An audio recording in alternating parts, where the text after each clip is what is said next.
So our first submission from the back control is actually going to be the rear naked choke, right?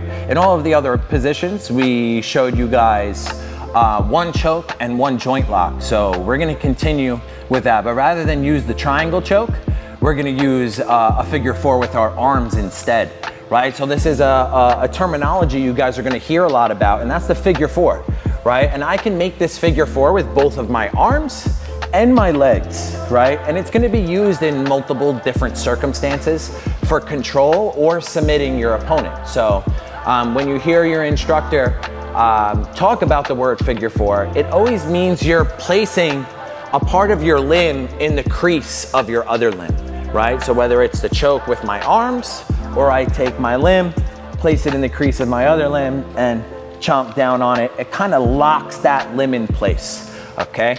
So we're gonna use that with our arms. And remember, as we said earlier, our back control is the goal is to maintain chest to back connection, right? So the arm that's nearest to the neck, right? This is our underhook here. I don't have access to his neck, but this arm being over his shoulder, the crease of my arm is right there to get my arm around my opponent's neck, okay? If you guys are experiencing this choke for the first time, I recommend going slow, right? Just for safety's sake, but we're just gonna take a look at this underhook arm and I'm gonna get a hold of my friend's hand, okay? I'm looking to make sure he doesn't grab my choke, okay? He does have a free hand, so we're just gonna fight one, so at least it's a 1-to-1 battle, right? And now my goal is to get my hand to my friend's tricep, okay? And then using my fingers, I walk my fingers all the way up and behind their head, and you guys will notice that my elbow starts to point forward, not over here, right, to the side. So we have hand control on the armpit arm, right? And then with the choking arm, we're looking to find an anchor point and then just walk our fingers behind, right?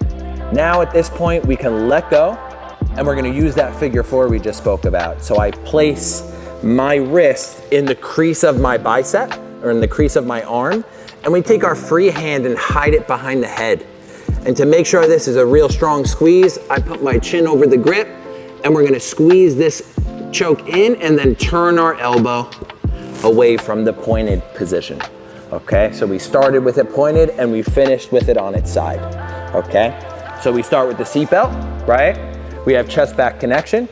We have our hooks in, okay? Now keep in mind, in the technique before this, the drill of escaping those hooks may be happening all along, right? And you get your partner into this back control position and I quickly control their hand and find my anchor point, right? My elbow is facing forward. We're gonna release that hand so we can quickly put the choking arm in the crease of our other arm with our hand behind the neck. I am not using this hand as leverage to push on my friend's head, okay? I don't want them to grab my wrist. I'm hiding that hand behind their neck and then using my chin and the squeeze of my arms to get that tap out of my opponent.